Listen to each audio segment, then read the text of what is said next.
भाग्यशाली मानिए कि इस भारत भूमि, भारत वसुंधरा पर हमारा जन्म हुआ है। 3 करोड़ 10 लाख तीर्थ हैं मेरे भारत भूमि में। और आपने कथा सुन रहे हैं आप कि भगवान के 24 अवतार हुए हैं। जिन अवतारों की कथा एक एक करके आई, जिसमें ऋषभ देव भगवान के अवतार हुए हैं। और इन 24 अवतारों की कथा जब भी आपने सुनी होगी तो 24 के 24 अवतार मेरी इस भारत भूमि पर ही हुए हैं। प्रेम से बोलो। क्या आपने कभी सुना कि किसी भगवान का कोई अवतार ऑस्ट्रेलिया में हुआ है? सुना कभी? अमेरिका में हुआ, कनाडा में हुआ? जितने भगवान ने अवतार लिए सब इस भारत। क्यों? क्योंकि मेरी भारत भूमि धर्म भूमि है, मेरी भारत भूमि कर्म भूमि है, मेरी भारत भूमि देव भूमि है। और इस देव भूमि पर जन्म लेना ही बड़े सौभाग्य की बात है। यहां पर मनुष्य नहीं, यहां देवताओं के जन्म होते हैं। हम आप सब देव स्वरूप हैं, हम देवता की संतानें हैं। प्रेम से बोलो। गर्व करना चाहिए अपने ऊपर, हम भारतीय हैं। गर्व होना चाहिए स्वयं पे। वो जहां डाल डाल पर सोने की चिड़िया करती है बसेरा, वो भारत देश है मेरा, वो भारत देश है मेरा। जहां डाल डाल पर सोने की चिड़िया करती है बसेरा, वो भारत देश है मेरा, वो भारत देश है मेरा। जहां सत्य अहिंसा और धर्म का पग पग लगता डेरा, वो भारत देश है मेरा, वो भारत देश है मेरा, वो भारत देश है मेरा, वो भारत देश है मेरा। तो धन्य मानते हैं हम अपने आप को, ठाकुर जी की बड़ी कृपा, इस भारत भूमि, इस देव भूमि पर हमें जन्म दिया है। कितना बड़ा सौभाग्य है। लेकिन हम समझ नहीं पा रहे हैं। कहीं ना कहीं हम पाश्चात्य सभ्यता में आज इतने घुसते चले जा रहे हैं ना कि अपनी सभ्यता, अपनी संस्कृति को छोड़ रहे हैं और उस पाश्चात्य सभ्यता को अपनाने के लिए उसके पीछे दीवाने होते जा रहे हैं। अरे देखो उन अंग्रेजों को, वृंदावन जाकर के देखिए किस प्रकार हमारी वेशभूषण को धारण किए। क्या माताएं साड़ी पहनकर, तिलक त्रिपुंड लगाकर, तुलसी की कंठी पहने, हाथ में तुलसी की माला, और हरे कृष्ण कृष्ण कृष्ण हरे हरे, हरे राम राम राम हरे हरे। उन लोगों को समझ आ रहा है, लेकिन हम भूलते चले जा रहे हैं। हम पाश्चात्य सभ्यता के पीछे भटक गए हैं। और इसी कारण से आज देखिए क्या क्या सुनने को मिल रहा है। मेरे भारत भूमि की बहनों के साथ, बहन बेटियों के साथ आज कैसे कैसे दुष्कर्म सुनने को मिल रहे हैं। क्या कारण है? क्यों ऐसा हो गया? पर देखिए, बुरा नहीं मानना माताओं बहनों, कहीं ना कहीं कमी हमारे अंदर भी आ रही है। हमने अपने पहनावे में देखो कैसी विकृति, यदि कहीं जाते हैं ना, माताओं बहनों के जब हम पहनावा देखते हैं स्वयं को लज्जा आने लगती है। अरे ये शरीर प्रदर्शन के लिए नहीं है। हम कहते हैं अरे नहीं, ये तो डेवलप्ड सिटियां हैं, एडवांस सिटी है, एडवांस हो गई है सिटियां, यहां ये सब चलता है। अरे मेरी भारत भूमि का ये वेशभूषा नहीं है। मेरी हिंदू संस्कृति, व्यक्ति कपड़ों से बड़ा नहीं होता है, प्रदर्शन से बड़ा नहीं। व्यक्ति बड़ा होता है उसकी सोच से, उसके संस्कारों से। कैसी विकृति आ गई है, देखने में स्वयं को लज्जा आती है। अरे बाजार में एक मोबाइल फोन लेने जाते हैं ना, मोबाइल लेते हैं तो दुकानदार को सबसे पहले क्या कहते हैं कि भैया इसकी कवर भी दे दो और इसके ऊपर ग्लास भी लगा दीजिए ताकि इसमें स्क्रैच ना पड़े, खरोंच ना आए। एक मोबाइल में खरोंच नहीं आनी चाहिए, उसके लिए कवर भी लगाएंगे, स्क्रीन कार्ड भी लगाएंगे। तो अब सोचो मेरे भगवान द्वारा दिया हुआ ये मोबाइल, ये शरीर, इसको कितना ढक करके रखना है, कितना सुरक्षित इसे रखना है। समझना होगा, जानना होगा।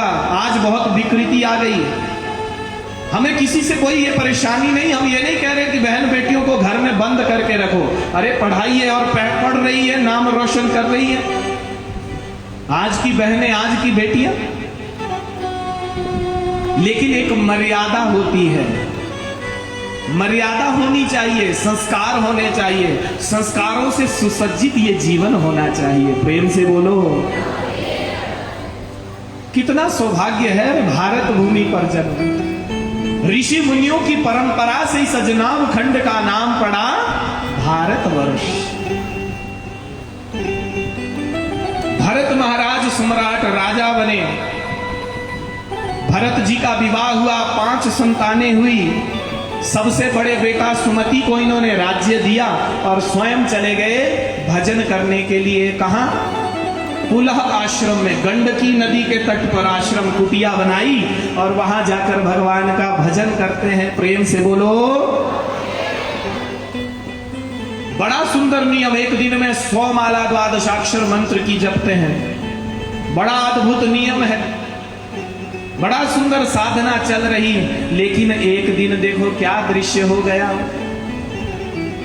भरत जी महाराज नित्य क्रिया करने गंडकी नदी में गए, डुबकी लगाई। डुबकी लगाने के बाद भगवान सूर्य नारायण को अर्घ्य दे रहे थे। ओम सूर्याय नमः अर्घ्य दे रहे थे कि अर्घ्य देते ही उस नदी के तट पर एक दृश्य देखा। एक गर्भवती हिरनी जल पीने आई है। हिरनी पानी पीने आई, जल पी रही है। जल जैसे पी रही थी कि पीछे एक सिंह, एक शेर आया और उसने दहाड़ लगाई। जैसे शेर दहाड़ा, घबराई और उसने छलांग लगा दी सीधी जल में। गर्भवती थी और उसी जल के अंदर उसके प्रसव हो गया। प्रेम से बोलो। प्रसव हो गया। एक नन्हा सा हिरण का बच्चा। हिरनी तो मर गई, वो बच्चा जल में बहकर जा रहा है। और ये सारा दृश्य भरत महाराज ने देखा।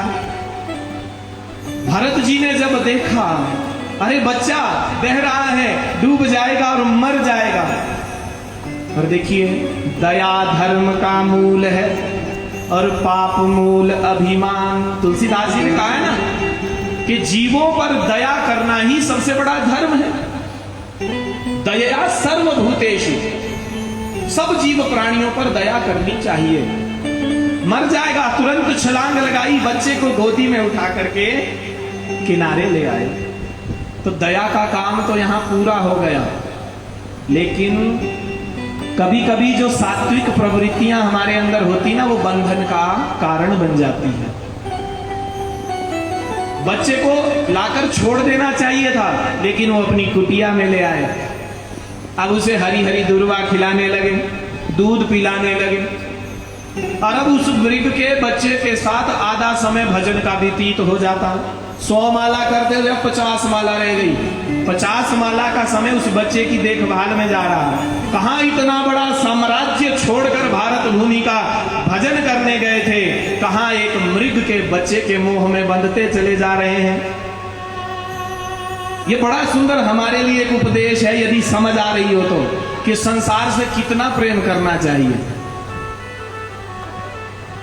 मृग के बच्चे में मन इतना लग गया कि उसके बिना अब सोचते हैं, अरे इसका है ही कौन मेरे बिना। मैं ही इसका मां हूं, मैं ही इसका बाप हूं।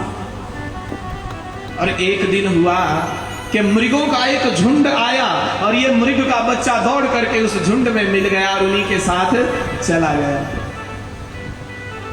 भरत जी अपनी साधना से उठे और उठ करके देखने आज कहां चला गया वो बच्चा। चारों तरफ देख, नहीं मिल रहा तो पागलों की तरह व्यतीत कर रहे हैं, पागलों की तरह हो गए। कहां चला गया, आवाज लगा रहे हैं, वृक्षों से लताओं से पूछ रहे हैं, कहां चला गया मृग का बच्चा, कहां चला गया। अरे इतनी स्थिति हो गई, पागल हो गए, सूर्य चंद्रमा से पूछते चले जा रहे हैं और उस मृग के बच्चे के विरह में प्राण निकल गए। प्रेम से बोलो। शरीर ही छूट गया उस मृग के बच्चे को याद करते करते। और शास्त्र कहता है, अंते यामती सागति कि मृत्यु के समय व्यक्ति जिसका स्मरण करता है अगला जन्म उसी योनि में मिलता है। मृग के बच्चे को याद करते हुए मृत्यु हो गई और अगला जन्म हुआ एक मृग का बच्चा बनना पड़ा, हिरण का बच्चा बनना पड़ा, हिरण बनना पड़ा। ध्यान से सुनना, आजकल जरा कुछ लोग कुत्तों पर बड़ा प्रेम करते हैं। कुत्ता पालना कोई बात बुराई नहीं, पालिए अच्छी बात है, पर ये नहीं होना अपने साथ बेड पे सुलाते हैं। कुछ लोगों को तो हमने ये भी देखा कि एक ही थाली में उसे भी खिला रहे हैं, स्वयं भी खा रहे हैं। क्या हो गया है?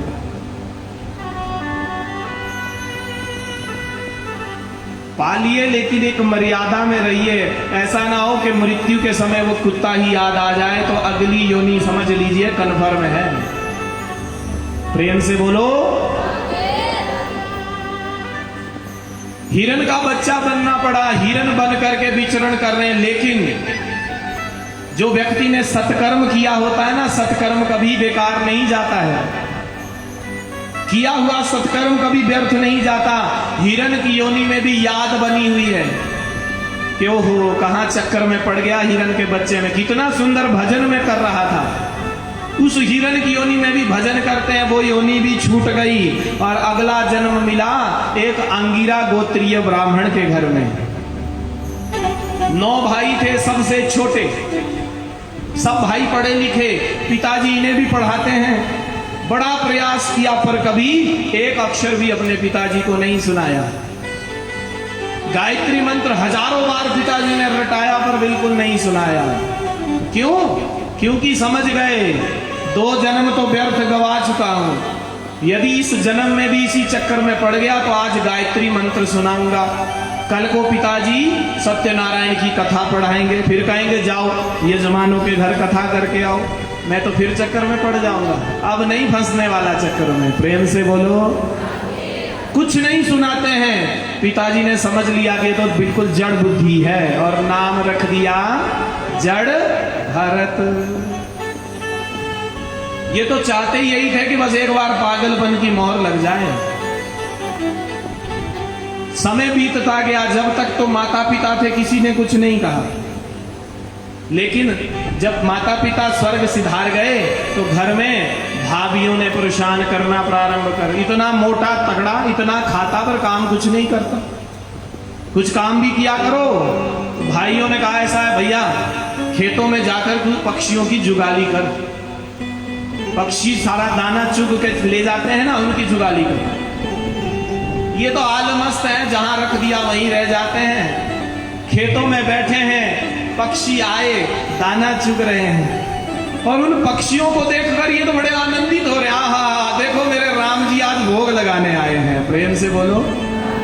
सिया राम मया सब जग जानी, करहूं प्रणाम जोरी जुग पानी। उन पक्षियों में आज अपने राम जी के दर्शन कर रहे हैं। अरे देखो देखो मेरे राम जी कितना सुंदर भोग लगा रहे हैं, पाओ पाओ मेरे राम जी पाओ। भाइयों ने जब आकर के ये स्थिति देखी, अरे ये तो बिल्कुल पागल है, घर से निकाल दिया। घर से निकाला तो चल दिए, वन वन विचरण कर रहे हैं, मस्ती से भजन कर रहे हैं। कि भजन करते हुए वन में, जिस वन में जिस रास्ते जा रहे थे उसी रास्ते से सिंधु सौवीर देश का राजा, नाम है रहुगण, वो कपिल मुनि के आश्रम जा रहा है पालकी में बैठकर। राजा पालकी में जाते थे, पालकी में बैठ करके राजा जा रहे थे। 4 कहार, एक पालकी उठाने वाला कहार जो है वो बीमार हो गया। राजा से कहने लगे महाराज क्या किया जाए। राजा कहने लगे अरे जो भी मिलता है उसे पालकी में जोड़ दो। और तो कोई था नहीं, सामने से आ रहे थे जड़ भरत महाराज, खूब मोटे थकड़े हैं, पकड़ कर ले आए, चलो राजा की पालकी उठानी है। ठीक है भाई रख दो कंधे पे। पालकी को कंधे पे रख दिया, चलने लगे। लेकिन इनके चलने का एक नियम है। कैसे चलते हैं? दृष्टि पूतम यसेत पादम, बोले पृथ्वी पर देखकर चलते हैं कि पैर के नीचे कोई चींटी ना आ जाए, कोई कीड़ा मकोड़ा ना मर जाए। नियम है। चल रहे हैं कि चलते चलते एक चींटी दिखी, पैर उसके ऊपर पड़ने ही वाला था कि उछल पड़े, और जैसे ही उछले तो अब आप सोचिए कि पालकी उठाने वाला कहार यदि उछलेगा तो पालकी में बैठे आदमी का क्या हाल होगा। रहुगण का सर पालकी से टकराया। रहुगण बोला, हे बोढ़ार साध्वती क्रमत यान की मुहियत, अरे क्या कर रहे हो, मेरा सर फोड़े जा रहे हो, ठीक से चलो। तो अब तीन कहार जो दूसरे थे बेचारे कहने, भैया राजा हम तो कुछ नहीं कर रहे महाराज, लेकिन जो ये तीसरा अभी अभी हमने लगाया ना एक कहार, ये बड़ा उछल उछल के चलता है। राजा ने कहा, ये ठीक से चल। फिर चलने लगे, फिर से चींटी आई, फिर उछले, फिर राजा का सर बजा, क्रोध आ गया। राजा ने कपड़ा एक तरफ करके जब रहुगण जी को देखा, रहुगण ने जड़ भरत जी को देखा, खूब मोटे तकड़े, तो व्यंग्य भरी बातें कह रहे, देखो देखो कितना कमजोर है ये, इससे मेरा वजन उठाया नहीं जा रहा मुझे लगता है। डांटने लगे, ठीक से चलता है कि प्रमतस्यच्यते करोमि चिकित्साम दंड पाणी रियो, वरना ऐसा दंड दूंगा जैसा यमराज दंड देते हैं, ठीक से चल। जब डांटा,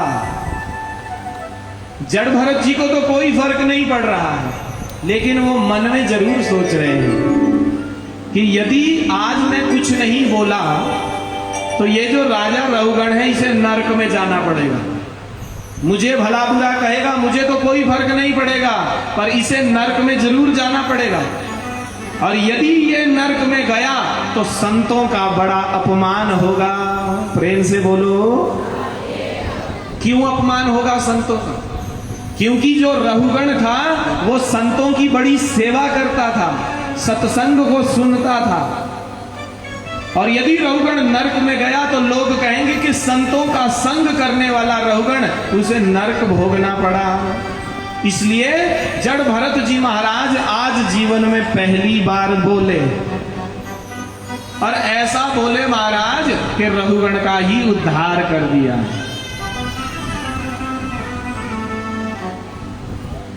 जड़ भरत जी महाराज कहने लगे, हे राजन, त्वयोदितम व्यक्रम विप्रलब्धम भर्तु समय स्याद् यदि वीर भारत। अरे तुम किसे दंड देने की बात कर रहे हो राजन? मैं तो ना मरता हूं ना जन्म लेता हूं, ना ही मुझे कष्ट होता है। ये सारे कष्ट तो इस इंद्रियों को होते हैं, मैं तो आत्म स्वरूप, मैं तो आत्मा हूं, और आत्मा को कभी कोई कष्ट नहीं होता है। प्रेम से बोलो। इस प्रकार जब जड़ भरत जी ने कहा तो रहुगण आश्चर्यचकित हो, अरे ये पालकी उठाने वाला और ऐसी आत्म तत्व की बातें कर रहा है, ये कौन है? फिर से पर्दा हटाकर देखा, और जब कंधे पर मोटा जनेऊ दिखाई दिया, तुरंत छलांग लगाई और चरणों में गिर पड़े। कस्त्वम निगूढ़ चरसी द्विजानां बिभर्षि सूत्रम कतमो बवधूता। हे महाराज, आप कौन हैं? अवधूत वेश में विचरण कर रहे हैं, क्षमा करें, क्षमा करें, मुझसे अपराध हो गया। आप कोई बहुत बड़े महान ज्ञाता, कोई संत है, विद्वान है, महाराज क्षमा करें। जड़ भरत जी कहने लगे, कोई बात नहीं, घबराओ नहीं, मैं आपको शाप नहीं दूंगा। तो रहुगण कहने, महाराज एक प्रश्न मेरे मन में उठ रहा है, क्या? अभी अभी आप कह रहे थे ना कि मैं तो ना जन्म लेता हूं, ना मरता हूं, ना मुझे कष्ट होता है, मैं तो आत्मा हूं, ये तो सब इंद्रियों में होता। महाराज ऐसा आपने कैसे कह दिया? क्योंकि यदि शरीर को कष्ट होगा तो इंद्रियों को कष्ट होगा, और यदि इंद्रियों को कष्ट होगा तो क्या उसमें रहने वाली उस आत्मा को कष्ट नहीं होगा? आत्मा की बुद्धि कष्ट होगा। आप कैसे कह रहे हैं कि आत्मा को कष्ट नहीं होता? जब इस प्रकार कहा तो जड़ भरत जी मुस्कुराए और कहने लगे, रहुगण तू है तो महामूर्ख, लेकिन संतों का संग करने से तू विद्वानों जैसी बातें करनी जरूर सीख गया। अरे राजन, क्या तूने आत्मा को कभी देखा है? प्रेम से बोलो। अरे इतने लोग यहाँ बैठे हैं, कभी आत्मा को देखा आपने? आत्मा कैसी होती? सुनते सब हैं कि हम आत्म स्वरूप हैं, हम आत्मा है, हमारे अंदर आत्म स्वरूप परमात्मा बैठा। पर वो आत्मा है कैसी? मोटी है, पतली है, काली है, पीली है, लंबी है, चौड़ी है, कैसी दिखती है वो आत्मा? तो ध्यान से सुनो, जड़ भरत जी रहुगण को बता रहे हैं, राजन क्या कभी आत्मा को देखा? अरे आकाशवत होती है आत्मा। आकाश तो देखा ना आपने? ये आकाश देखा, ऊपर नीली छतरी, जैसा ये आकाश है ऐसी हमारी आत्मा है। कोई यहां बैठा आदमी ये बात कहे कि भाई देखो मैंने आकाश को मुट्ठी में बंद कर लिया, तो क्या आकाश मुट्ठी में बंद हो जाएगा? कभी नहीं हो सकता। एक जग या एक गड़वी जल की भर के आकाश की ओर फेंको और बोलो कि देखो भाई मैंने आकाश को गीला कर दिया, तो क्या आकाश गीला हो जाएगा? नहीं हो सकता। हाथ में तलवार या छुरी लेकर के काटो आकाश को और बोलो कि देखो मैंने आकाश के 2 टुकड़े कर दिए, तो क्या हो जाएंगे? जैसे आकाश के 2 टुकड़े नहीं हो सकते, आकाश गीला नहीं हो सकता, आकाश को मुट्ठी में बंद नहीं किया जा सकता, ऐसे ही हमारी ये आत्मा है। आत्मा न जजानन मरीष्यति लेधते सौ न क्षीयते सवन वेद्यते विचारिणाम ही। आत्मा न जन्म लेती है न मरती है। ये सारे जितने भी द्वंद्व है, कष्ट है, दुख है, ये सब इस शरीर तक सीमित है, इंद्रियों तक सीमित है। उस आत्मा को न कष्ट होता, न दुख होता है, न उससे कोई पीड़ा होती है। नैनम छिंदन्ति शस्त्राणि नैनम दहति पावका न चैनम क्लेदयन्त्यापो न शोष्यति न मारुतः। बड़ा सुंदर उपदेश जड़ भरत जी ने किया। रहुगण जी के तो होश उड़ गए। चरणों में लिपट करके बारंबार क्षमा प्रार्थना करते हुए कहते हैं, धन्य धन्य महाराज, आज तो मेरे भाग्य उदय हो गए। आप जैसे संतों का दर्शन हुआ, आपके मुखारविंद से ये दिव्य आत्म तत्व का उपदेश मुझे सुनने को मिला। आज मेरा तो उद्धार हो गया। प्रेम से बोलो, दोनों हाथ उठा करके बोल दो, धन्य हो गया। सुखदेव जी राजा परीक्षित जी को ये सुंदर कथा सुना रहे हैं, जड़ भरत जी का सुंदर चरित्र सुनाया, भूगोल और खगोल का यहां वर्णन किया है कि परीक्षित चतुर्दश भुवनात्मक ये भूमंडल है, ये पृथ्वी लोक पर हम बैठे हैं ना, इस पृथ्वी से ऐसे ऐसे 7 लोक ऊपर हैं और 7 लोक नीचे हैं। नीचे के 7 लोक हैं अतल, वितल, सुतल, तलातल, महातल, रसातल और पाताल। ये नीचे, यहां से नीचे ऐसे 7 लोक और हैं और ऊपर भी 7 लोक हैं। भूर, भुवा, स्वहा, मह, जनः, तपः और सत्यलोक, ये 7 लोक ऊपर हैं। 50 करोड़ योजन का है ये पूरा ब्रह्मांड।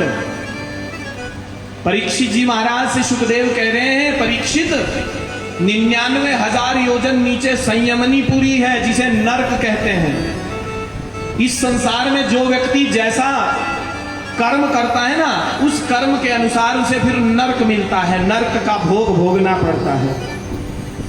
बड़े विस्तार से बता रहे हैं सुखदेव जी की 28 नरक हैं परीक्षित।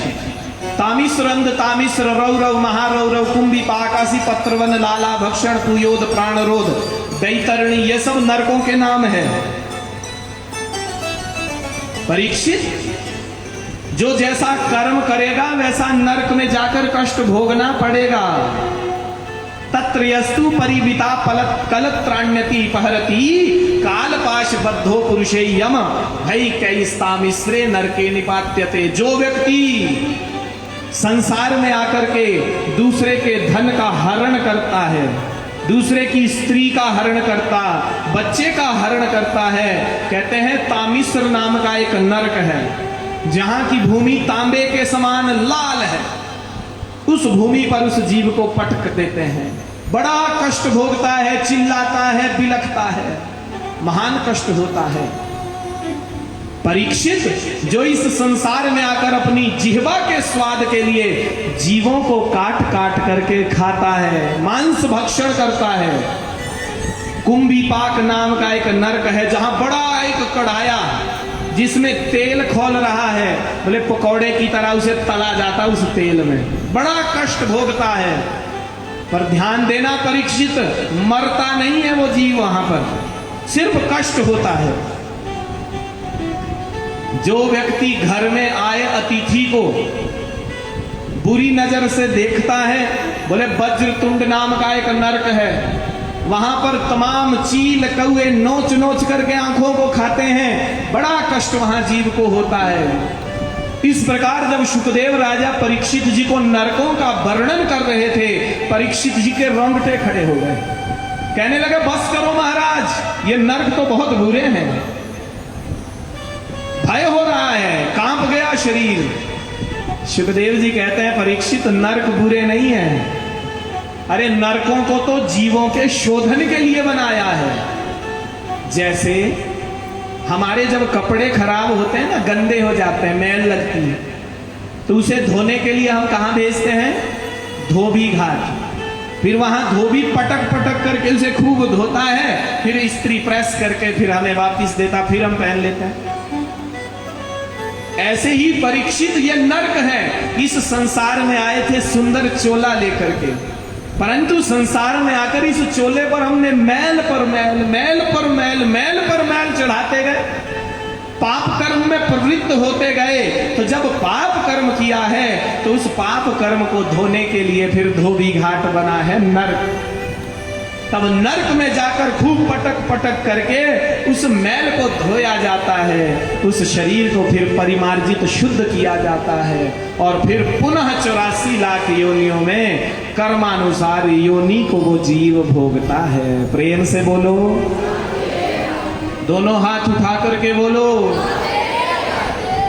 इसलिए परीक्षित, ये संसार में यदि मानव का चोला हमें मिला है तो इसे पाप में प्रवृत्त करके इसे मैल नहीं लगानी, अपितु भगवान के भजन, भगवान के नाम सुमिरन के द्वारा लगी हुई मैल को हमने इस शरीर से हटाना है। प्रेम से बोलो राधे राधे। मैली चादर ओढ़ के कैसे, मैली चादर ओढ़ के कैसे द्वार तुम्हारे आऊं, मैली चादर ओढ़ के कैसे द्वार तुम्हारे आऊं, मैली चादर ओढ़ के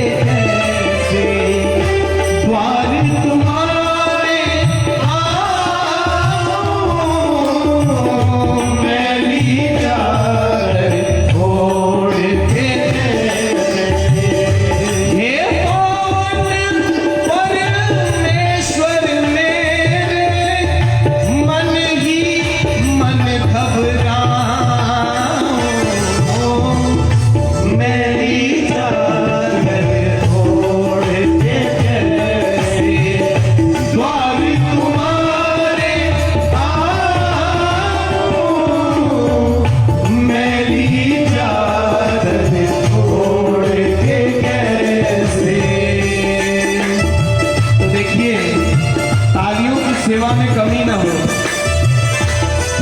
भगवान से प्रार्थना कर रहा है जीव, अनंत प्रकार के पाप कर्मों में प्रवृत्त हो गए हैं, हे प्रभु रक्षा करो, अपना भजन, अपना नाम सुमिरन, अपना कीर्तन प्रदान करो।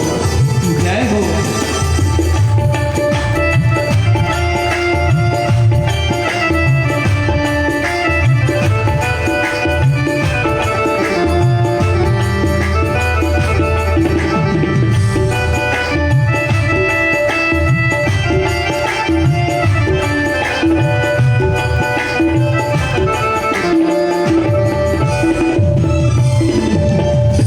तूने मुझको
भगवान की जय।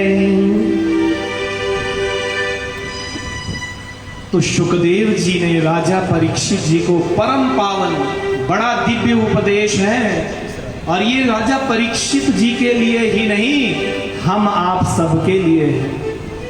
यदि स्वयं को पहचानना है तो इन कथाओं को जरा ध्यान से सुनो। कितना दिव्य और मार्मिक उपदेश है ये, स्वयं को समझने के लिए, अपनी स्थिति को जानने के लिए कि मैं कहां हूं, किस भटकान में हूं, और इस भटकान को दूर करने के लिए ही इस उपदेश का सहारा लेकर भगवत चरणानुराग को पाया जा सकता है। परीक्षित जी को बड़ा आनंद की अनुभूति हो रही है, बड़े आनंदित हो रहे हैं। 7 दिनों में मृत्यु का शाप लगा है, परंतु भूल गए हैं। अब याद नहीं कि मुझे 7 दिनों में मरना भी है। अब तो बस भगवान की कथाओं में एक के बाद एक कथा पूछते जा रहे हैं और अपने आप को उसी कथाओं में डुबोते जा रहे हैं। प्रेम से बोलो। इस कथा के बाद परीक्षित जी ने प्रश्न किया सुखदेव जी से, महाराज जी बड़ी दिव्य सुंदर कथा आपने सुनाई, अब मन में एक प्रश्न है। सुखदेव जी कहते हैं बोलो, पूछिए। तो परीक्षित जी कह रहे, महाराज मैंने सुना कि भगवान ने अपने भक्त की रक्षा करने के लिए खंबे से प्रकट होकर के दुष्ट दैत्य का संहार किया और अपने भक्त की रक्षा की। क्या यह सत्य है? और यदि ऐसा हुआ है महाराज, तो मैं ये दिव्य कथा सुनना चाहता हूं, आप मुझे सुनाएं। प्रेम से बोलो। जब ये प्रश्न किया सुखदेव जी प्रसन्न हो गए, कहने लगे, परीक्षित धन्य है तू, जो भगवान के चरणों में इतनी तेरी प्रीति है। सुनो मैं तुम्हें सुनाता हूं, जो तुम प्रश्न कर रहे हो बिल्कुल सत्य है। सुखदेव जी कह रहे हैं, परीक्षित उस समय की बात है जिस समय भगवान ने वराह अवतार लिया था और किसका उद्धार किया था जी? हिरण्याक्ष का। उस समय हिरण्याक्ष का जो भाई था हिरण्यकश्यपु, वो भगवान का कट्टर बैरी बन गया। विंध्याचल पर्वत पर जाकर के घोर तपस्या की ब्रह्मा जी की, बड़ा घोर तप किया और तप के प्रभाव से ब्रह्मा जी को प्रसन्न किया। और ब्रह्मा जी जब प्रसन्न होकर वर देने आए तो अनंत वरदान मांगे। क्या क्या वर मांगे थे? कि महाराज मुझे वरदान दीजिए कि मैं दिन में मरूं न रात में मरूं, ऊपर मरूं न नीचे मरूं, अस्त्र से मरूं न शस्त्र से मरूं, मनुष्य से मरूं न जानवर से मरूं, ब्रह्मा की बनाई सृष्टि में किसी से न मरूं, और 12 महीनों में मैं किसी भी महीने में ना मरूं। बड़े वरदान मांग रहा ब्रह्मा जी। कहने रहे बस कर बेटा, कितने वरदान मांगेगा? लेकिन ताते में दुर्लभाम पुंसाम यान विनिशे वरान ममा, तूने तप बड़ा कठिन किया इसलिए तुझे ये सारे वरदान मैं देता हूं।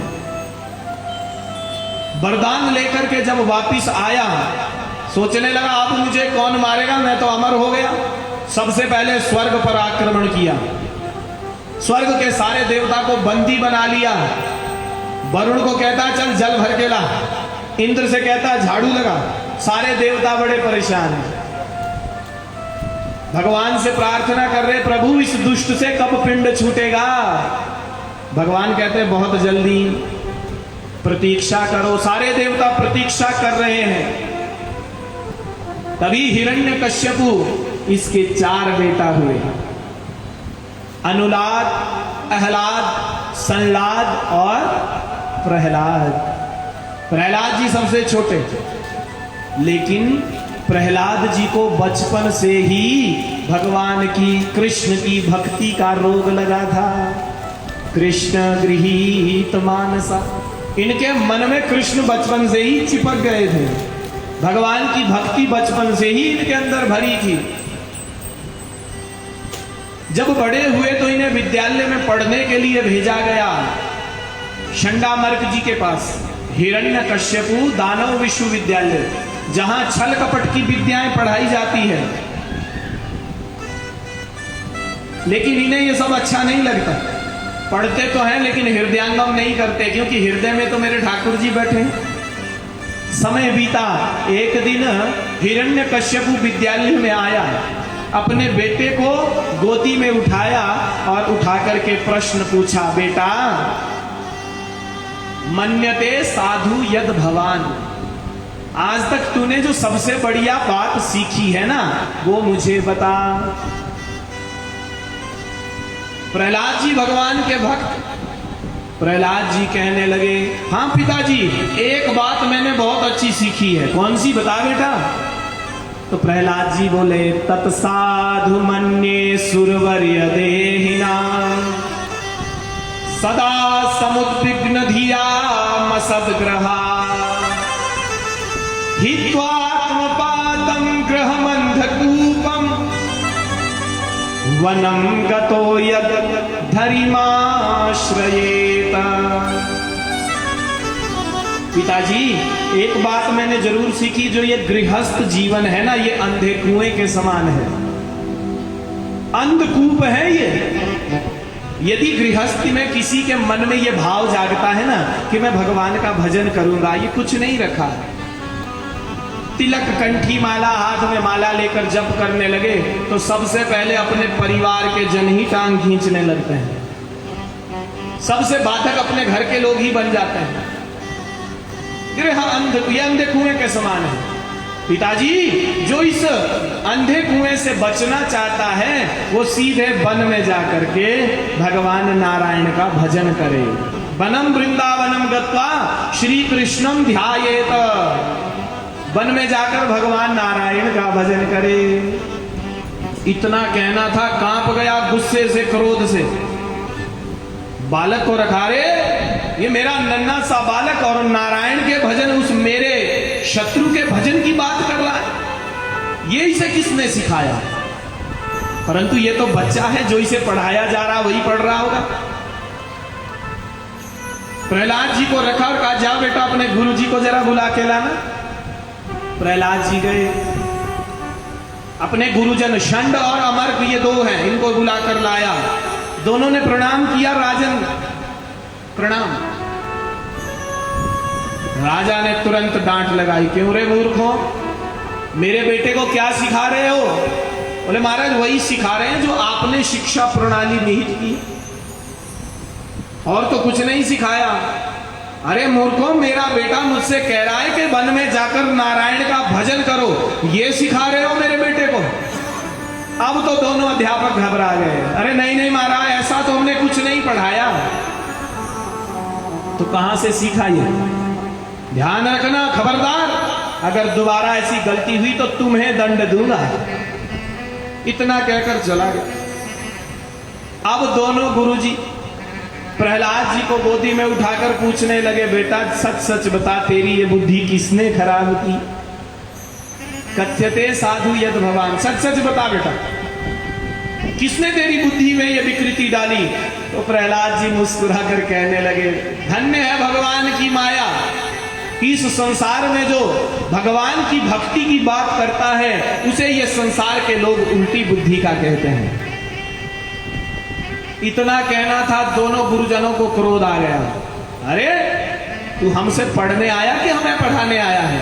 दैत्य चंदन वने जातो यम कंटक द्रुमा, कहां से तू आज दैत्यों के चंदन जैसे वन में कांटा पैदा हो गया।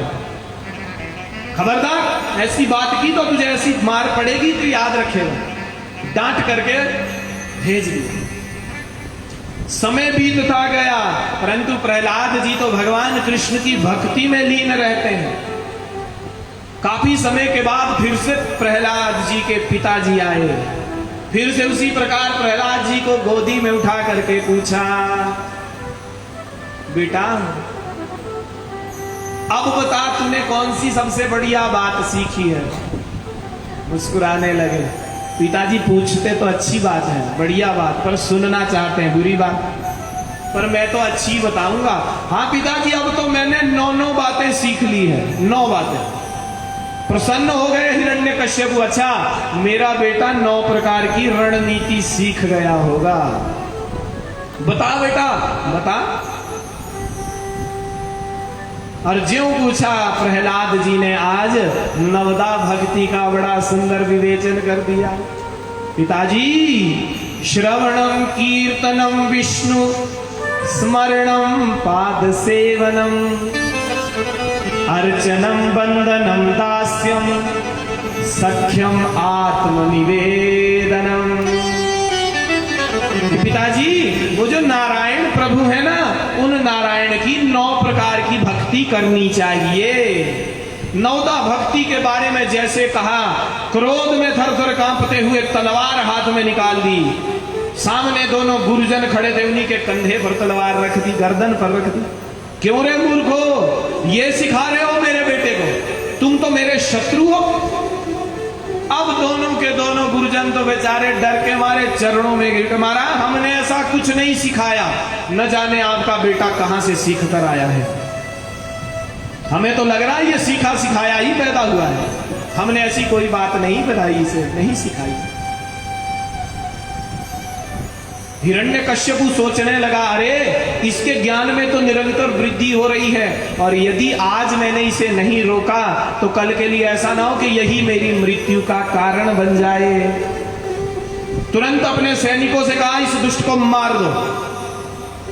हिरण्यकश्यपु के सैनिकों ने पकड़ा, ले गए। दिग्गजय दंड शुकेश्च अभिचारावपात नहीं, बड़े बड़े पर्वतों से गिराया, अग्नि में जलाया, विषपान कराया, परंतु जाको राखे साइया मार सके न कोई। बाल न बाका कर सके जो जग बैरी होए। जिसकी रक्षा करने वाले स्वयं मेरे ठाकुर जी हो, उसका कोई क्या बिगाड़ेगा। घबरा गया हिरण्यकश्यप, अरे बड़ा चमत्कारी बालक है, क्या किया जाए। घबराया है, सोच रहा कि दोनों अध्यापक गुरुजन बोल पड़े, महाराज घबराओ नहीं, एक मौका हमें और दीजिए, अब की बार हम ध्यान रखेंगे, लेकर जाओ। प्रहलाद जी को ले गए और जाकर रस्सियों से बांध करके अब विद्यालय में रखा है। रस्सियों से बांधकर भजन में लगे रहते हैं। एक दिन दोनों के दोनों गुरुजन गए किसी काम से विद्यालय से बाहर, के प्रहलाद जी को मिल गया अवसर। प्रहलाद जी ने तुरंत अपने मित्रों को आवाज लगाई, नन्हे नन्हे मित्र बोले, आओ आओ मित्रों, आज मैं तुम्हें एक नया खेल खिलाता हूं, खेल के बारे में बताता हूं। सब छोटे छोटे सखा आ गए, बोले हाँ भैया बता कौन सा खेल। बोले चलो आंख मिचोली खेलते हैं। तो मित्र कहने लगे, अरे आंख में ये कौन सा नया खेल, ये तो बड़ा पुराना खेल है। प्रहलाद जी कहने लगे, ठीक कहा, ये बड़ा पुराना खेल है। अरे जीवात्मा और परमात्मा के बीच आंख मिचोली का खेल ही चल रहा है।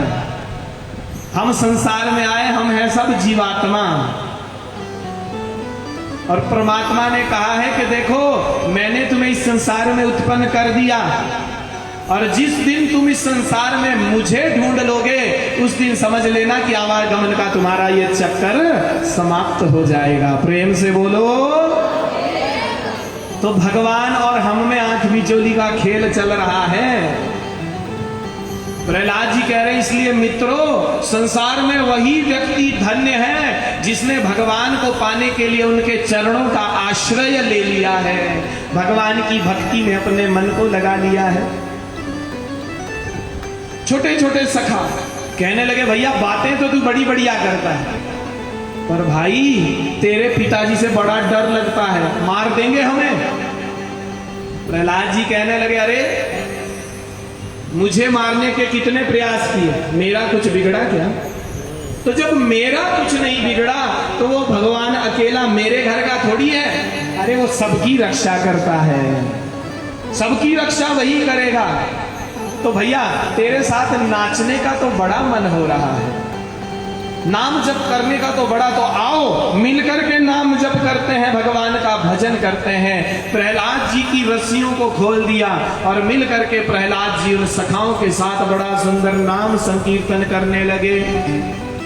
भज गोविंद गोविंद गोपाला, भज गोविंद गोविंद गोपाला, भज गोविंद गोविंद गोपाला, भज गोविंद गोविंद गोपाला।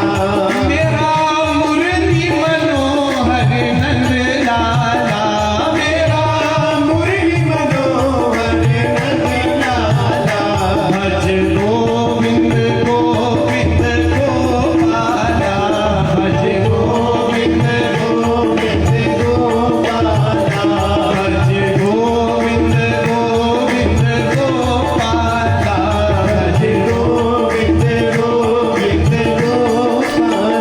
हो मेरा मुरली मनोहर नंद लाला, मेरा मुरली मनोहर नंद लाला, भज गोविंद गोविंद गोपाला, भज गोविंद गोविंद गोपाला। बड़ा सुंदर नाम संकीर्तन और सब झूमने लगे। नन्हे नन्हे सखा प्रहलाद जी के साथ जो है झूम रहे हैं कि तभी तक दोनों गुरुजन आ गए। और दोनों गुरुजनों ने जब देखा, अरे राम राम, सर पकड़ लिया, ये तो बीमारी फैल गई। अभी तक तो ये अकेला था पर इसने तो सबको भक्त बना दिया, नचा दिया। और यदि हम इनके नजदीक चले गए तो ऐसा ना हो कहीं हम भी नाचने लग जाएं। वहीं से गए सीधे हिरण्यकश्यपु के पास। हिरण्यकश्यपु के पास जाकर कहा, महाराज बीमारी फैल गई, तुम्हारे बेटे ने तो सबको भक्त बना दिया। क्रोध में भरा, हाथ में तलवार लिए चला हिरण्यकश्यपु। विद्यालय में पहुंचा, देखा सब नाच रहे हैं, किसी को कोई सुध नहीं कि जोर से अट्टहास किया। और ज्यों जोर से अट्टहास किया, उन छोटे छोटे सखाओं ने जब देखा घबराए। जो जैसे नाच रहा था वैसे ही स्टैचू हो गया। किसी ने कमर पे हाथ रखा, किसी का सिर पे हाथ है, टेढ़े मेढ़े वैसे ही खड़े हो गए। प्रहलाद जी को कोई सुध नहीं, वो तो नाचे जा रहे हैं, झूमे जा रहे हैं। नन्हे नन्हे सखा इशारा कर रहे हैं, भैया देख तेरे पिताजी आ गए। प्रहलाद जी ने जब देखा, आनंद में मस्ती में भगवान का नाम ले रहे हैं कि हिरण्यकश्यपु ने आज उसे डांटा। हे मूर्ख, हे दुर्विनीत मंदात्मन, कुल भेद कराए कुल भेदी। मेरे कुल को नाश करने वाले, आज मैं तुझे नहीं छोड़ूंगा। तू नहीं जानता मैं हिरण्यकश्यपु, जिसे ब्रह्मा से वरदान प्राप्त है, मैं अजर हूं, मैं अमर हूं। अरे तू किसके बल पर मुझे ललकार रहा है, किसके बल पर? इतना कहना था। प्रहलाद जी बोल पड़े, अरे पिताजी, जिन ब्रह्मा जी से आपने वरदान लिए हैं ना, उन ब्रह्मा जी को मेरे ठाकुर जी प्रकट करते हैं। मेरे ब्रह्मा, उन ब्रह्मा जी को मेरे भगवान पर देते हैं। आप किस बल पर इतना अभिमान कर रहे हो? हे प्रहलाद,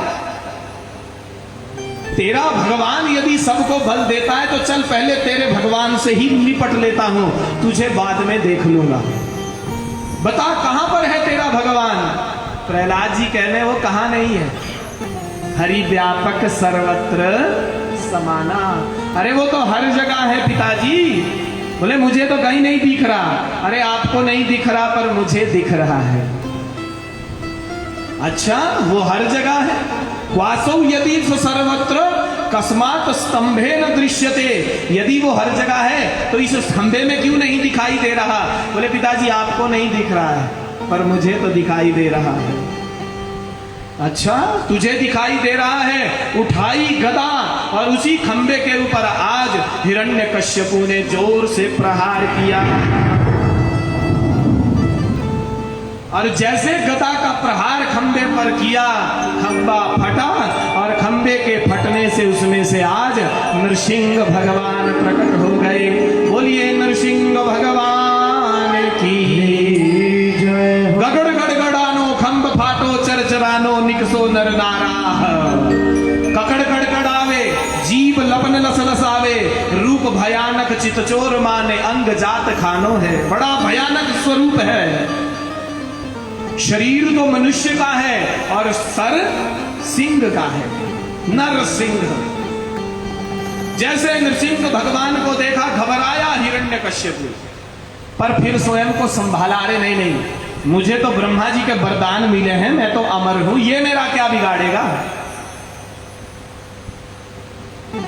दोपहर 12 बजे भगवान का अवतार हुआ। भयंकर युद्ध हो गया हिरण्यकश्यप और भगवान नरसिंह के बीच। सायकाल का समय हो गया। बलशाली है नरसिंह भगवान और बलशाली है हिरण्यकश्यप। सायकाल का जब समय हुआ, संध्या का समय जब होने लगा, सारे देवता आकाश से देख रहे हैं, पुष्प वृष्टि बरसा रहे हैं कि अब नरसिंह भगवान ने हिरण्यकश्यप को पकड़ा, जकड़ा और अपनी जंघाओं पर जोर से पटक दिया। हाथ से तलवार छूट गई, परंतु स्वयं को संभालते हुए कि कोई बात नहीं, गिर गया तो क्या हुआ, लेकिन मुझे ब्रह्मा के वरदान मिले हैं, तू मुझे नहीं मार सकता। जब इतना कहा तो हिरण्यकश्यप बोला, जब तुमने मुझे नहीं मार सकते, भगवान बोले अच्छा तो जरा बता कौन कौन से वरदान मिले हैं तुझे। तो अब अपने वरदानों को गिनाते हुए कह रहा है, महाराज मैं भीतर मरू ना बाहर मरू। भगवान कहते देख ले जरा मैं कहाँ हूं। भगवान बैठे थे दरवाजे की दहलीज पर, ना अंदर ना बाहर। बोले ना अंदर हूं ना बाहर। बोले मैं ऊपर मरू ना नीचे। बोले देख ले ऊपर है कि नीचे।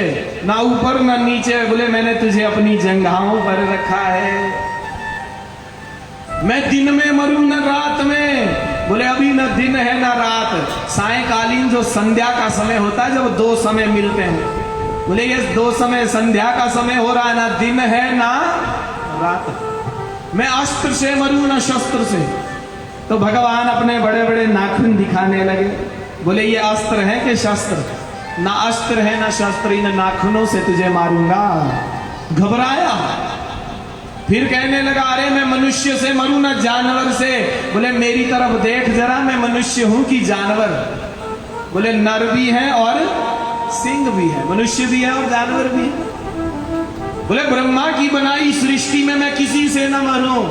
मुस्कुराकर भगवान कहने लगे अरे मूर्ख, ब्रह्मा मुझे नहीं बनाता, मैं ब्रह्मा को बनाता हूं। अंतिम वरदान कहता है कि 12 महीनों में मैं किसी भी महीने में नहीं मरूं। भगवान कहने लगे बोले ये 13वां महीना मैंने स्पेशल तेरे लिए ही बनाया है। पुरुषोत्तम मास जिसे कहते हैं, हर तीसरे साल आता है पुरुषोत्तम मास। सारे वरदानों की भगवान ने रक्षा की और आज नाखूनों से भगवान ने हिरण्यकश्यप का हृदय विदीर्ण कर दिया। बोलो भक्त वत्सल भगवान की जय। आंतड़ियों को अपनी माला की तरह अपने गले में धारण क्रोध में भरे हैं भगवान। प्रहलाद जी सामने नन्हे से हाथ जोड़कर खड़े। प्रहलाद जी को देखकर भगवान ने उठाया, मंकम्मारोप्य गोदी में रखा और जैसे गौ माता अपने सद्यजात शिशु को चाटती है, भगवान आज प्रहलाद जी को चाट रहे हैं। भगवान कहने लगे बेटा प्रहलाद मुझे क्षमा करना। आज भगवान अपने भक्त से क्षमा मांग रहे हैं। बेटा क्षमा करना, मुझे आने में देरी हो गई बेटा। मेरा नाम लेने से तुझे इतना कष्ट भोगना पड़ा, मुझे आने में देरी हो गई। मांग बेटा क्या मांगता, आज जो मांगेगा तुझे दूंगा। प्रहलाद जी प्रणाम करके कहते हैं हे प्रभु, ये भक्त और भगवान में मांगने की बात कहां से आ गई? अरे नहीं नहीं बेटा, तू नहीं मांगना चाहता, पर मेरी खुशी के लिए आज कुछ मांग ले, मेरी खुशी के लिए ही मांग। प्रहलाद जी ने सोचा भगवान की खुशी यदि मांगने में है तो मांग लेता हूं। तो क्या मांगा? यदि राशीस में कामान वरान स्वाम वरदर्शभ कामानां हृदय संरोहम भवतस्तु वृणेवरम। यदि कुछ देना ही चाहते हो भगवान तो यही वरदान दे दो कि मेरी कभी मांगने की इच्छा ही ना हो। बोलो भक्त वत्सल भगवान की जय। भगवान ने भी कहा बेटा तू नहीं मांगेगा तो मैं भी दिए बिना रहूंगा नहीं। जा मैं तुझे आशीर्वाद वरदान देता हूं कि एक मनवंतर पर्यंत तू राज्य कर और उसके बाद सदा सर्वदा के लिए तू नित्य मेरा पार्षद बन जा। इस प्रकार जब आशीर्वाद भगवान ने दिया, प्रहलाद जी बोले महाराज अब आशीर्वाद दे रहे हैं तो एक आशीर्वाद और दे दो। क्या? ये जो सामने पड़े हैं ना मेरे पिताजी, इनकी अधोगति नहीं होनी चाहिए। तो भगवान कहने लगे कैसी बात कर रहा है प्रहलाद? जिस कुल में प्रहलाद जैसे भक्त का जन्म हो जाए, कुलम पवित्रम जननी कृतार्था वसुंधरा पुण्यवती चयेना स्वर्ग स्थिते ते पितरोपि धन्या येषाम गृहे वैष्णव नामधेयम। अरे वो कुल पवित्र हो जाता है, वो माँ की कोख पवित्र हो जाती है जिस घर में एक भक्त का जन्म होता है।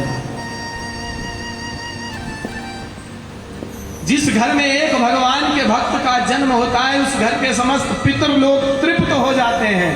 गुरु त्वम प्रेत कार्याणी, बेटा तू तो भाव से विधि से अपने बेटे का अपने पिता का प्रेत कर्म कर, इनकी तो सदगति होगी। बोलो भक्त वत्सल भगवान की।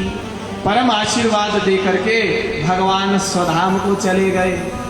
सुखदेव जी ने राजा परीक्षित जी को ये परम पावन पुनीत प्रहलाद जी का चरित्र सुनाया और कहा कि हे परीक्षित महाराज, यही वो कारण था जिस कारण से भगवान भक्त की रक्षा को करने के लिए एक खंबे को फाड़ करके प्रकट हुए थे। प्रेम से बोलो, जरा दोनों हाथ उठा करके बोल दीजिए राधे। पीछे वाले भी बोल दीजिए राधे। तो हमें भाव से भगवान के श्री चरणों का ध्यान करते हुए एक हाजिरी भगवान के चरणों में लगानी है कि हे प्रभु, अब मेरी तेरी जो ये डोर जुड़ गई है ना, अब ये टूटनी नहीं चाहिए। अब हमारी जो ये आपस में बन गई ना, जो दोस्ती हो गई ठाकुर जी के साथ, ये दोस्ती इसी प्रकार अब चलती रही। इसी भाव से आइए एक हाजिरी ठाकुर जी के चरणों में लगा देते हैं। बोलिए भक्त वत्सल भगवान की जय। श्यामा के तेरी मेरी बिगड़े ना, श्यामा के तेरी मेरी बिगड़े ना, मोहना के तेरी मेरी बिगड़े ना, मोहना के तेरी मेरी बिगड़े ना, वो बिगड़े ना श्यामा बिगड़े ना, वो बिगड़े ना श्यामा बिगड़े ना, श्यामा के तेरी मेरी बिगड़े ना,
इसी प्रकार बना रहे।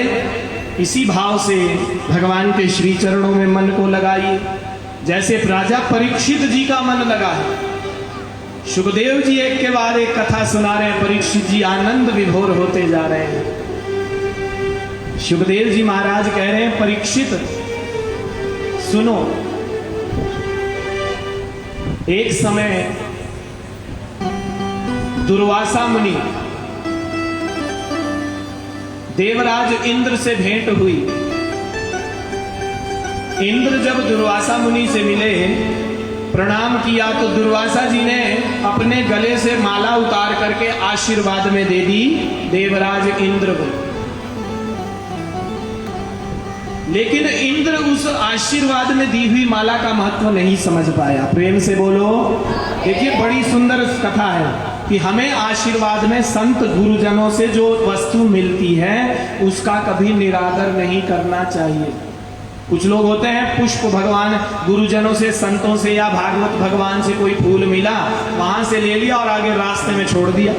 फिर वो पैरों के नीचे आ रहा, प्रसाद लिया, उसे आधा गिरा देते हैं, फिर पैरों में आ रहा।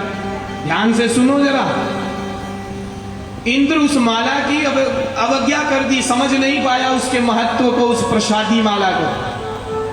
उसने वो माला अपने हाथी के गले में डाल दी, ऐरावत हाथी।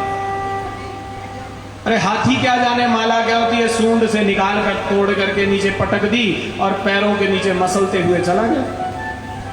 दुर्वासा जी ने जब देखा, अरे आशीर्वाद में दी मेरी माला की अवज्ञा करता है, शाप दे डाला। हे इंद्र, मेरी माला की अवज्ञा की, आशीर्वाद की तूने अवज्ञा की, जा मैं शाप देता हूं, सारे तुम देवता श्रीहीन हो जाओ। शाप दे दिया। दुर्वासा जी चले गए। उधर शुक्राचार्य जी महाराज को पता चला कि देवताओं को शाप लग गया है।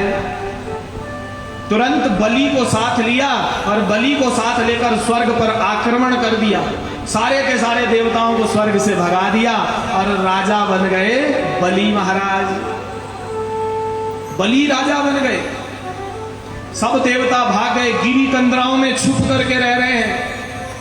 शुक्राचार्य जी ने बलि से कहा, बलि ऐसा कर, अभी तू राजा है, यज्ञ करने प्रारंभ कर दे, क्योंकि 100 यज्ञ करने वाला सदा सर्वदा के लिए इंद्र बन जाता है। तो तेरी ये गद्दी एकदम पक्की हो जाएगी, कुर्सी।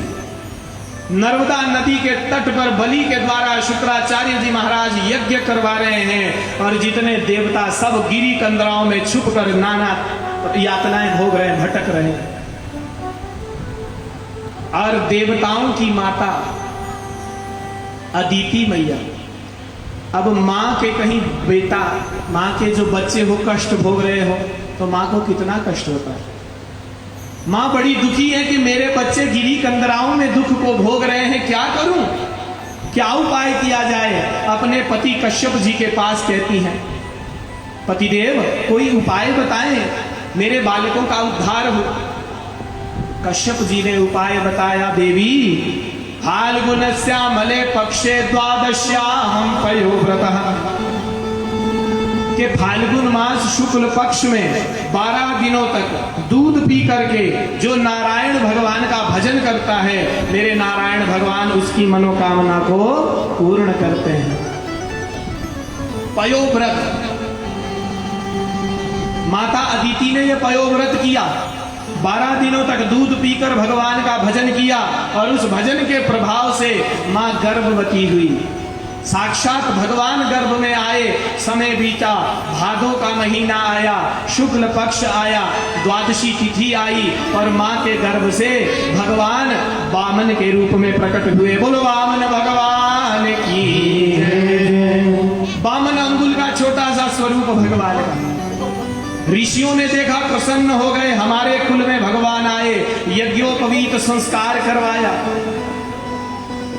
बृहस्पति जी ने कान में मंत्र दीक्षा दी और कहा कि वामन जाओ और जाकर त्रिलोकी की भिक्षा मेरे लिए लेकर आओ। प्रेम से बोलो। अब वामन भगवान नन्हे से कहने लगे, महाराज ये त्रिलोकी की भिक्षा मुझे कौन देगा। बोले, नर्मदा नदी के तट पर बलि यज्ञ कर रहा, इस समय त्रिलोकी का राजा है बलि, उससे मांग कर लाओ। बामन भगवान चल पड़े, छोटे छोटे कदम, हाथ में छाता खड़ाऊं लगाए हैं, हाथ में कमंडलू है, सूर्य के समान तेज नर्मदा नदी में यज्ञशाला की ओर बढ़ रहे हैं। यज्ञशाला में बलि यज्ञ कर रहा है। देखा सूर्य के समान तेजस्वी कौन आ रहा है। ब्राह्मणों को साथ लेकर स्वागत करने के लिए गए। नजदीक में जब पहुंचे, स्वागत किया। स्वागतम ते महाभागा ब्रह्मन किम करवाणी वह। स्वागत है महाराज आपका, धन्य है आप पधारे, आप जैसे तेजस्वी महापुरुष आज मेरे इस यज्ञ में आए हैं। अद्य में पितरा त्रिपता, अद्य में पावितम कुलम, आज मेरा कुल पवित्र हो गया। मांगो, क्या मांगते हो? आज जो मांगोगे वो दूंगा। गाम कांचनम, गाय चाहिए, धन चाहिए, सोना चाहिए। यदि विवाह नहीं हुआ ना तो आपके जैसी छोटी सी कन्या ढूंढकर आपकी शादी करवा देता हूं। प्रेम से बोलो, जो चाहिए मांगो। बामन भगवान मुस्कुराकर पहले तो बलि की बड़ी स्तुति की, फिर कहने लगे, बलि मुझे पता है कि यदि मैं कुछ नहीं मांगूंगा तो तू दिए बिना रहेगा नहीं, इसलिए यदि कुछ देना चाहता है तो पदानी त्रीणी दैत्येंद्र सम्मितानी पदे ममा। बोले मुझे केवल 3 पग भूमि में अपने चरणों से माप कर ले लेता हूं बस। बलि हंसने लगा, अरे जैसा छोटा सा स्वरूप वैसी छोटी बुद्धि, अरे कुछ और मांगो, 3 पग भूमि से क्या बनेगा। बामन भगवान कहने लगे, अरे नहीं, असंतोषी ब्राह्मण का पतन होता है। अरे जब मेरा काम 3 पग भूमि से चल रहा तो मैं ज्यादा क्यों लूं? देना है तो केवल 3 पग भूमि दे दो बस। ठीक है महाराज, जहां इच्छा है ले लो। वामन भगवान ऐसे नहीं, संकल्प करो, जल हाथ में लो। वामन भगवान ने जब कहा, बलि कहने, अरे महाराज 3 पग भूमि के लिए संकल्प, लोग क्या हंसेंगे मेरे ऊपर कि राजा 3 पग भूमि के लिए संकल्प ले रहा। नहीं नहीं, देना है तो विधि से लूंगा वरना नहीं लूंगा। ठीक है महाराज। लोटा हाथ में लिया, जल का संकल्प करने वाले थे, खड़े थे शुक्राचार्य जी, तिरछी नजर से देख रहे हैं, अरे ये छोटा नन्हा सा 52 अंगुल का बालक और संकल्प विकल्प की बातें कर रहा है, ये है कौन? जब दिव्य दृष्टि से देखा, अरे राम राम, तुरंत बलि का हाथ पकड़ लिया। ए बलि, अरे ये बामन है न 53, ये कोई बामन नहीं है, ऐश बेरोचने साक्षात, अरे विरोचन नंदन बलि, ये तो साक्षात विष्णु है। कश्यप अदिति के गर्भ से पैदा होकर देवताओं का कार्य सिद्ध करने के लिए आया है। 2 पग में सब कुछ नाप लेगा, तेरा 3रा पग देने को नहीं बचेगा। मना कर दे कि देने लेने की हमारे में कोई बात नहीं हुई। बलि कहने, अरे गुरुजी कैसी बात कर रहे हो? क्या हाथ में जल लेना ही संकल्प होता है? मेरे वचनों का कोई मूल्य नहीं, मैंने वचन दे दिया है। और गुरुजी, यदि मेरे तो दोनों हाथ में आज लड्डू है, यदि ये भगवान है तो जिस नारायण के सामने ये सारा जगत मांगने जाता है, वो नारायण आज मेरे सामने मांगने आया है। और यदि ये बामन है तो 3 पग भूमि लेकर चला जाएगा। मेरे तो आज दोनों हाथों में लड्डू है, मना नहीं कर सकता गुरुजी। शुक्राचार्य कहने लगा, अरे तू बनी बनाई बात बिगाड़ रहा है। नहीं नहीं, मैं नहीं कर सकता। क्रोध आ गया, शुक्राचार्य जी ने शाप दिया, चले गए। और पुराणांतर में ऐसा प्रसंग आता है कि शुक्राचार्य जी जाकर के जो हाथ में उसने लोटा लिया था ना बलि ने, उसमें आगे जो नाल थी उस नाल में जाकर बैठ गए कि जल नहीं गिरेगा तो संकल्प नहीं होगा। जैसे संकल्प का जल गिराने लगे, जब जल नहीं आया तो बामन भगवान तो समझ गए। एक कुशाली और कुशा का डक्का उस छिद्र में दे मारा, और जैसे कुशा का डक्का डाला कि शुक्राचार्य जी की एक आंख फूट गई। बोलो भक्त वत्सल भगवान की। जल हाथ में आया, संकल्प हुआ, ब्राह्मण रूपाय बामनाय इमान त्रीणी पदानी पृथ्वीम तुभ्यम अहम संप्रददे। और ज्यों बामन भगवान के हाथ में जल दिया, कि भगवान विराट रूप में प्रकट हो गए। बोलो विराट भगवान की जय। एक पग में ऊपर के 7 लोग नाप लिए, एक पग में नीचे के 7 लोग माप लिए, तीसरा पग देने के लिए कुछ नहीं बचा। भगवान कहने लगे बलि 3 पग की बात हुई है, संकल्प 3 पग का हुआ है, और संकल्प जो पूरा नहीं करता उसे नरक में जाना पड़ता। अब बता तीसरा पग कहां रखूं? बलि मुस्कुराकर हाथ जोड़कर कहने लगे महाराज एक बात बताइए, धन बड़ा होता है कि धनवान? कौन बड़ा होता बताइए? धन बड़ा होता है कि धनवान? धनवान बड़ा होता है। बलि कहने लगा महाराज जी अभी तो आपने मेरे धन को ही हरण किया है, धन को ही मापा है, धनवान तो भी आपके सामने खड़ा है। पदम तृतीयम कुरुशीर्षणि में निजम। महाराज तीसरा चरण आप मेरे सर पर रखिए।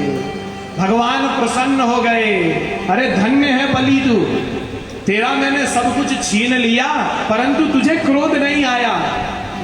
जा तुझे मैं सूतल लोक का राज्य देता हूं और अगले मनवंतर में तू इंद्र बनेगा। आशीर्वाद दिया और तेरी कोई इच्छा है तो मांग। बलि कहने लगा महाराज मेरी क्या इच्छा होगी, देना है तो एक ही वर दीजिए कि आपकी इस दिव्य झांकी को मैं रोज दर्शन करता रहूं। प्रेम से बोलो। अब रोज तो दर्शन तभी होंगे जब मैं तेरे द्वार पर रहूंगा। तो द्वारपाल बनकर रहे बलि के भगवान। ये है भक्ति कि भक्ति के विवश होकर के भगवान द्वारपाल तक बन जाते हैं। द्वारपाल बने बलि के भगवान। जब माता लक्ष्मी को पता चला था तो माता लक्ष्मी आई सूतल लोक में, बलि को रक्षा बंधन बांधा और बदले में अपने पति को मांग कर ले गई थी। भक्त वत्सल भगवान की। ये न बद्धो बलि राजा दानवेंद्रो महाबला तेन त्वाम प्रतिबद्धनामि रक्षे माचल। वही रक्षाबंधन जो भी 22 तारीख को आ रहा है। बलि को रक्षाबंधन बांध करके लक्ष्मी जी अपने पति को लेकर के गई थी। परम पावन ये चरित्र जो है सुखदेव जी महाराज ने राजा परीक्षित जी को सुनाया। परीक्षित जी महाराज बड़े प्रसन्न हो गए। इस आख्यान को सुनकर बड़ा आनंद की अनुभूति हुई। बोलो भक्त वत्सल भगवान की, शंकर भगवान की जय। तो भक्ति के विवश है भगवान। जिसके हृदय में भक्ति होती है ना, भगवान उस भक्त के पीछे पीछे चलते हैं।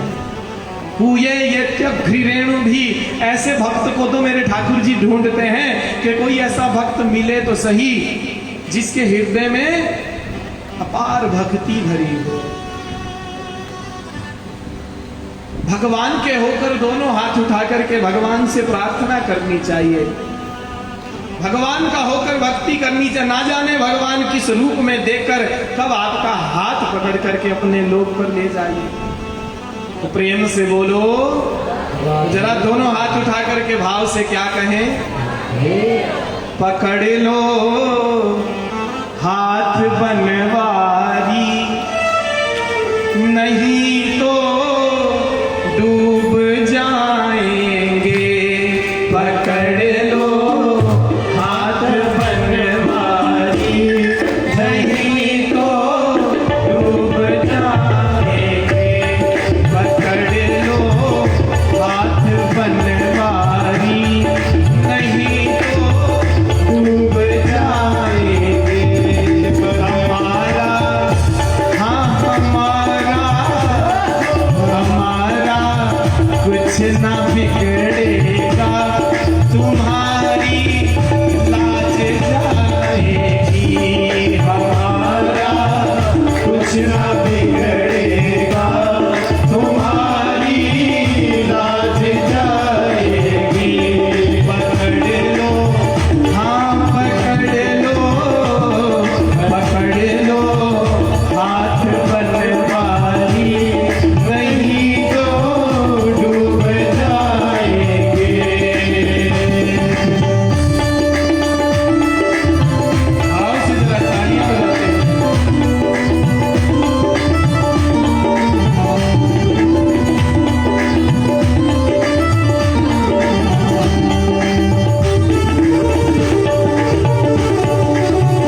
मेरे इन हाथों को पकड़कर, मेरी इस नौका की डोर को पकड़ करके अपने धाम पर पहुंचा देना। ये ना हो कि अर्ध मार्ग में मेरी नौका कहीं डगमगा जाए।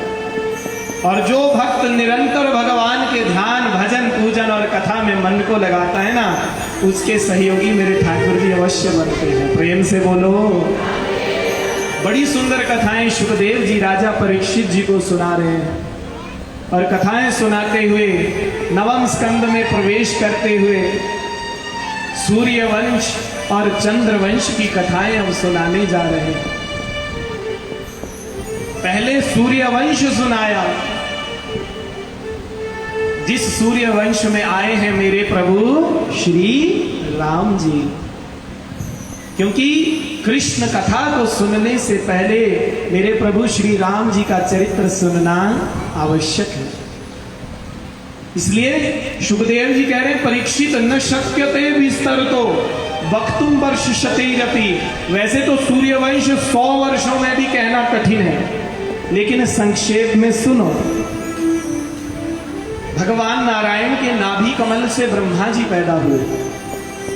ब्रह्मा के बेटा मरीचि, मरीचि के बेटा हुए कश्यप, कश्यप के बेटा विवस्वान सूर्य, जिनसे चला ये सूर्यवंश। सूर्य के बेटा थे श्राद्ध देव मनु। श्रद्धा नाम की कन्या से इनका विवाह हुआ और 10 संतानें हुई। इक्ष्वाकु, नृप, शर्याति, दृष्ट, धृष्ट, करुष, नरिष्यंत, पृषग्न, नभग और कवि। सुखदेव जी कह रहे हैं, परीक्षित जो नभग नाम के बेटा थे, उनके बेटा आगे हुए नाभाग, नाभाग के बेटा हुए महाराज अम्बरीश जी महाराज। जो परम वैष्णव, अम्बरीश जी का चरित्र बड़ा दिव्य चरित्र है। सवई मना कृष्ण पदार विंदयो बचांसी वैकुंठ गुणानुवर्णने। अष्टयाम सेवा ठाकुर जी की अपने हाथों से अम्बरीश जी महाराज करते हैं। और इन्हीं अम्बरीश जी के वंश में राजा यवनाश्व हुए। यवनाश्व के मानधाता हुए, मानधाता के हुए सत्यव्रत, सत्यव्रत के हरिश्चंद्र, हरिश्चंद्र के रोहित, रोहित के बाहुक और बाहुक के बेटा हुए राजा सगर। सगर के 60,000 बेटा हुए, लेकिन कपिल मुनि का अपमान कर बैठे तो शाप के कारण भस्म का ढेर हो गए। कपिल मुनि, सगर जी के 2 विवाह हुए थे। दूसरी रानी के बेटा असमंजस, असमंजस के अंशुमान, अंशुमान के बेटा दिलीप और दिलीप के बेटा भागीरथ। भागीरथ जी ने घोर तप किया तो गंगा जी को प्रकट किया और गंगा जी के जल को लेकर गए जहां सगर पुत्रों की राख थी। उस राख में जैसे गंगा जी का स्पर्श हुआ, 60,000 पुत्र मुक्त हो गए। बोलो गंगा मैया की। इन्हीं के वंश में आगे चलकर राजा ऋतुपर्ण हुए। ऋतुपर्ण के सौदास, सौदास के अश्मक, अश्मक के हुए नारी कवच, नारी कवच के आगे चलकर खटवांग, खटवांग के दिलीप, दिलीप के रघु और रघु के बेटा हुए अज, और अज के बेटा हुए राजा दशरथ। और दशरथ जी के घर में प्रभु का चतुर्व्यूहावतार श्री राम, लक्ष्मण, भरत और शत्रुघ्न के रूप में हुआ। बोलिए राघवेंद्र सरकार की जय। यहाँ एक श्लोक में पूरी रामचरितमानस सुखदेव जी ने परीक्षित जी को सुनाई। गुरुवर्थे त्यक्त राज्यो बेचर धनुमनम पद्म पदभ्याम प्रियाया पाणी स्पर्शानुजाभ्याम यो हरिंद्रानुजाभ्याम। एक श्लोक में अयोध्या के राजा, 3 रानियां, संतान नहीं थी, पुत्रेष्टि यज्ञ करवाया। यज्ञ नारायण ने प्रकट होकर चरु दिया। रानियों ने चरु को पाया, गर्भवती हुई और गर्भ के प्रभाव से भगवान गर्भ में आए और साक्षात श्री राम, लक्ष्मण, भरत और शत्रुघ्न के रूप में भगवान का अवतार राजा दशरथ जी के घर में हुआ। बोलो राघवेंद्र सरकार की जय। भय प्रकट कृपाला दीन दयाला कौशल्या हितकारी हर्षित महकारी मुनि मनहारी अद्भुत रूप विचारी लोचन अभिरामा तनु घन श्यामा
श्री राम जी का प्राकट्य हुआ। रामचरितम सभी जानते हैं, बड़ी दिव्य लीलाएं भगवान ने की। 14 वर्ष का वनवास, रावणादि राक्षसों का उद्धार, 13,000 वर्षों तक राज्य, और अंत में समस्त अवधवासियों को साथ लेकर साकेत धाम चले गए थे। दिव्य सूर्यवंश परीक्षित जी को सुनाया और अब चंद्रवंश सुनाने लगे। जिस चंद्रवंश में आए हैं मेरे प्रभु घनश्याम जी, आइए हम भी बड़े भाव से सुने। अथा तो श्रूयताम राजन वंशः सोमस्य पावनः। आओ राजन, चंद्रवंश को अब सुनते हैं। ब्रह्मा जी के नाभि कमल से, नारायण के नाभि कमल से ब्रह्मा जी पैदा हुए। प्रेम से बोलो। ब्रह्मा जी के बेटा थे अत्रि मुनि, और अत्रि मुनि के बेटा हुए चंद्रमा, जिनसे चला चंद्रवंश। चंद्रमा के बेटा थे पुरुरवा, ऐल। इनकी 5 संतानें हुई, यति, ययाति, संयाति, व्यति और कृति। जो यति थे वो तो संत बने, ययाति जो राजा थे, इनके 2 विवाह हुए, शर्मिष्ठा और देवयानी से। 5 संतानें हुई, यदु, तुर्वसु, द्रुनु, अनु और पुरु। पुरु ने अपनी पूरी आयु अपने पिता को दे दी थी, इसलिए उन्हें राजा बनाया। और इसी पुरुवंश में परीक्षित तुम्हारा भी जन्म हुआ है, तुम भी पुरुवंशी हो। और जो सबसे बड़े बेटा थे यदु, उनसे चला यदुवंश, जिस यदुवंश में मेरे कन्हैया का जन्म हुआ। यदुवंश में भी बड़े बड़े राजा, अजमीर, देवमीर, शूरसेन। शूरसेन के बेटा थे आनक दुदुम्भी, जिन्हें वसुदेव कहते हैं। वसुदेव जी के 7 विवाह हुए। सप्तम पत्नी देवकी, देवकी के गर्भ से, अष्टम गर्भ से भगवान का प्राकट्य हुआ। जन्म तो लिया भगवान ने मथुरा में, लेकिन जन्म लेते ही गोकुल चले गए। उत्सव गोकुल में मनाया गया। 4 वर्ष गोकुल में रहे, फिर वृंदावन चले गए। 6 वर्ष वृंदावन रहे और 11 वर्ष की आयु में वृंदावन को छोड़कर मथुरा गए। 14 वर्ष रहे मथुरा में और 25 वर्ष की आयु में रणछोड़ बन करके द्वारिका चले गए और द्वारिकाधीश बन गए। बोलो द्वारिकाधीश भगवान की। 100 वर्षों तक द्वारिका में राज्य किया और 125 वर्ष की आयु में लीला का संवरण करके अपने धाम को चले गए। बोलो भक्त वत्सल भगवान की। इतना कहकर चुप हो गए। परीक्षित जी सोचने लगे अब क्या हुआ। महाराज अब आगे सुनाइए। बोले आगे क्या सुनाए, पूरी कृष्ण कथा तो सुना दी, भगवान अपने धाम को चले गए। घबरा गए परीक्षित। नहीं महाराज, अरे जिस कृष्ण कथा को सुनने के लिए टकटकी लगा करके बैठा हूं और वो कृष्ण कथा आपने चटपट कर दी। नहीं, विस्तार से सुनाइए।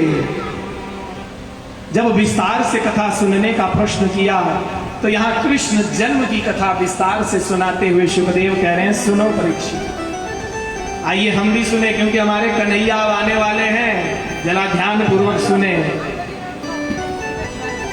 सुखदेव जी कह रहे हैं, जब इस धराधाम पर जरासंध, कंस जैसे बड़े बड़े राक्षस पैदा हो गए, बड़ा पापाचरण करने लगे, तो सारे देवता ब्रह्मा जी के साथ मिलकर भगवान की स्तुति कर रहे हैं।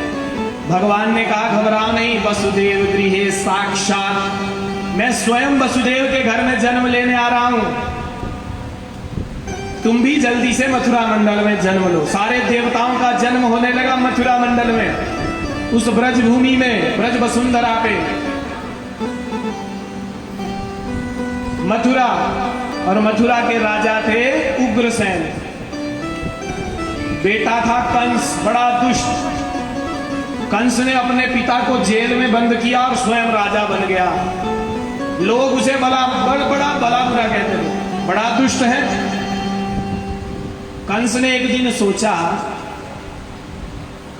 कि ये जो प्रजा है मुझे भला बुरा कहती है, क्यों ना कुछ ऐसा किया जाए इनकी नजरों में मेरी अच्छी स्थिति बन जाए। तो अपनी चचेरी बहन देवकी का रिश्ता पक्का कर दिया वसुदेव जी से। वसुदेव जी बारात लेकर आए, सुंदर विवाह हुआ। जब विदाई होने लगी ना, तो ये कंस स्वयं रथ हाँक रहा और रो भी रहा झूठे मूठे। लोगों ने सोचा रहे देखो देखो हमारा राजा, देखने में जितना ये कठोर है ना अंदर से उतना ही कोमल है, देखो कैसे रो रहा है। लोगों के हृदय में दया भाव जाग रहा है और स्वर्ग के देवता देख रहे हैं, अरे ये तो बड़ा नाटकी है, बड़ा नाटक कर रहा है, चलो इसके नाटक को अभी दूर किए देते हैं। देवताओं ने आकाशवाणी की, हे कंस, जिस बहन की विदाई में तू इतना रो रहा है ना, अस्या स्वाम अष्टमो गर्भो अंतायाम वहसे बुधा, बोले इसी का 8वां गर्भ तेरा काल होगा। इतना कहना था, महाराज क्रोध में भर गया, तुरंत उतर करके देवकी को बालों से पकड़ा, तलवार निकालकर मारने को उद्यत हुआ। वसुदेव जी ने हाथ पकड़ा, अरे क्या कर रहे हो, अपनी बहन को मारने जा रहे, एक स्त्री पर हाथ, क्या कहेंगे लोग। कंस कहने, अरे सुना नहीं तूने, आकाशवाणी ने कहा कि इसका गर्भ मेरा काल बनेगा, इसलिए ना रहेगा बांस ना बजेगी, इसे मार दूंगा। बड़े प्रयास किए वसुदेव जी ने, अंत में कहा, रे तुझे इसके बच्चों से भय है तो इसे क्यों मार रहा है, मैं वसुदेव वचन देता हूं इसके गर्भ से जितने बालकों का जन्म होगा सब ला करके तुझे सौंप दूंगा, जो करना होगा कर ले। कंस को बात ठीक लगी, जेल में बंद कर दिया, समय बीता, पहला पुत्र हुआ कीर्तिमान, लेकर आए वसुदेव जी कंस के सामने। कंस ने सोचा इससे मुझे क्या भय, ले जाओ, मुझे तो 8वें से भय है। लेकिन तब तक नारद जी आ गए और नारद जी ने ऐसा चक्कर डाला, बेटा 8वां पहला हो सकता और पहला 8वां, रिस्क मत ले, समझ गया, बुलाया, लेकर आओ, मार दिया। एक एक करके 6 बच्चों को मार डाला और 7वें गर्भ में आए संकर्षण भगवान प्रभु बलदाऊ भैया। तो भगवान ने योग माया से कहा, ये योग माया, मां के 7वें गर्भ का संकर्षण करके इसे रोहिणी मां के गर्भ में पहुंचा दो और तुम यशोदा की बेटी बनकर आना, मैं देवकी का 8वां पुत्र बनकर आऊंगा। वसुदेव जी तुम्हें लेकर आएंगे, मुझे वहां छोड़ देंगे, तब से तुम्हारा इस संसार में नव दुर्गाओं के रूप में पूजन होगा। जयकारा मां शेरा वाली दा, बोलो सच्चे दरबार की। 7वें गर्भ का संकर्षण हो गया, 8वें गर्भ में भगवान पधारे। मां देवकी का मुखमंडल चांद चंद्रमा के समान चमकता है, मणि के समान चमकता है। गर्भ में भगवान आए हैं, समय बीत रहा, स्वर्ग के देवताओं ने आकर बड़ी सुंदर स्तुति की। जन्म का वो सुंदर समय आया, पहरेदार खड़े हैं, जेल के दरवाजे लगे हुए हैं। भाद्रपद मास कृष्ण पक्ष अष्टमी तिथि बुधवार का दिन, रोहिणी नक्षत्र, रात्रि के 12 बजे भगवान माता देवकी के गर्भ से प्रकट हो गए। बोलो कृष्ण कन्हैया की जय। चतुर्भुज रूप में प्रकट हुए, देवकी वसुदेव हाथ जोड़कर बैठे हैं। भगवान कह रहे घबराना नहीं मां, अब मैं आ गया हूं, अभी मैं नन्हा बालक बन जाऊंगा, मुझे टोकरी में रखकर छोड़ आना गोकुल, वहां से कन्या को लेकर आना, बाकी मैं स्वयं देख लूंगा। भगवान का जन्म हुआ, योग माया से सारे सैनिक सो गए, द्वार खुल गए, बेड़ियां खुल गई, टोकरी में डालकर सर पर वसुदेव जी ने रखा और गोकुल लेकर जा रहे हैं।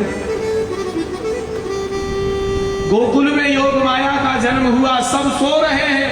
यशोदा मां की बगल में कन्या का जन्म हुआ, महल में प्रवेश किया, कन्या को उठाया, लाला को रखा, वापस लेकर आए, जेल में पहुंचे, द्वार लग गए, बेड़ियां लग गई, कन्या रोने लगी, सैनिक जाग गए। कंस को पता चला, दौड़ करके आया, देखा कन्या ये मुझे मारेगी, पर रिस्क नहीं लेना, मारने को उद्यत हुआ, पैरों से पकड़ा, पटकना चाहा, हाथ से छूटकर अष्टभुजी बनकर आकाश में चली गई। बोलो दुर्गा मैया की जय। और कहने ये कंस, जाते जाते कह रही है तू मुझे क्या मारेगा, तुझे मारने वाला तो कहीं जन्म ले चुका है। इतना कहकर चली गई। कंस को बड़ा दुख हुआ। रे ये देवता भी बड़ा झूठ बोलते हैं। मैंने अपनी बहन के 5-6 संतानें मार दी और ये कह रही है कि उसने कहीं और जन्म ले लिया। क्षमा प्रार्थना की देवकी वसुदेव से। और उधर देखिए गोकुल में क्या हो रहा है। 5 मिनट बस श्रवण कीजिए, उसके बाद बड़े भाव से हम उत्सव मनाएंगे। प्रेम से बोलो। गोकुल के राजा है नंद बाबा। 80 साल के ढोकरा है गए, पर अभी छोरो छापरो ना है, संतान नहीं है। एक दिन संतों की मंडली आई, भोजन करवाया। भोजन के बाद दक्षिणा दी तो संतों ने आशीर्वाद दिया, नंद बाबा पुत्रवान भव। बाबा हंसने लगे, अरे बाबा कैसा आशीर्वाद दे रहे हो, 80 साल के है गए, अभी तक तो भयो ना है, अब कहां से है जाएगो। संत कहने लगे हमारा आशीर्वाद है, कभी निरर्थक नहीं जाता। संतों की सेवा करते रहना, आशीर्वाद फलेगा। और संतों के आशीर्वाद से ऐसा प्रभाव हुआ कि माता गर्भवती हो गई। समय बीत रहा। नंद बाबा की बहन सुनंदा सेवा में रहती है, पर ना जाने कब कौन आया और चला गया, किसी को पता नहीं। माता यशोदा आज सो रही है, सुनंदा जागी, देख रही आज कोई नहीं जगा। गई महल में, जाकर देखा मैया भी सो रही है। महल में गई और जाकर के जब यशोदा मैया के बगल में नील कमल सा बालक देखा, उछल गई, है गयो, है गयो, है गयो। जोर से चिल्लाई, सब जागे, क्या है गयो। मुंह पर उंगली अंगूठी लगाकर कहती नंद बाबा कहाँ है। बोले पता नहीं, बैठे होंगे कहीं थाई पे। नंद बाबा को ढूंढने गई तो नंद बाबा यमुना के तट पर बैठे थाई पे माला जप कर रहे हैं। सगरे मंत्र भूल गए नंद बाबा। कौन सा मंत्र जप कर रहे हैं? अभी तो भयो नाए, आगे तो पतो नाए।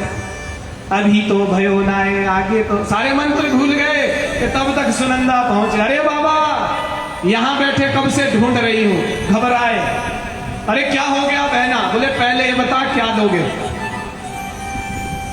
नंद बाबा रे जो तुझे चाहिए, ये रहा तेरा 9 लखा हार, ये रही तिजोरी की चाबी, जो लेना वो ले ले, पर जल्दी बता क्या हुआ। सुनंदा बोल पड़ी, बाबा तेरे घर में लाला को जन्म भयो है। बोलिए नंद के लाला की जय, नंद के लाला की जय, नंद के लाला की। जन्मे है कृष्ण कन्हैया। अब भाव से हम उत्सव मनाएंगे और हमारे गुरुदेव नंद बाबा जी आज आपको आनंद सामग्रियां लुटाएंगे। तो भाव से जरा नंद भवन में जाकर के नंद भवन मां का मान करके बड़े भाव से उत्सव मनाएंगे।